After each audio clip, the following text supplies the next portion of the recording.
Hello everyone, welcome to my channel. In this video, we are going to solve a beautiful math expression which is solved by many people but fail to solve it. This looks simple but still many people fail to solve it because they solve it 9 divided by 3, 5 minus 2 is 3 and 9 divided by 3 times 3 is 9 and their answer is 1, which is the incorrect answer because they did not follow the right approach. When you have given an expression with multiple operation, then you have to follow order of operation, which is also known as PEMDAS rule.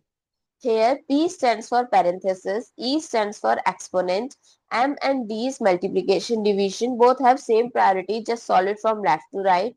Similarly, addition and subtraction. So first solve the parenthesis. This is 5 minus 2, 3. So 9 divided by 3 times 3. So here are two operations left, that is division and multiplication. Both have same priority but just you have to solve it from left to right. So 9 divided by 3 is 3 and 3 times 3 is 9. So what is the correct answer? 9, not 1. I hope it's clear and you learned something new. If you find it useful, don't forget to share your feedback through like, share, comment and subscribe to my channel. Thanks for watching. See you in the next video.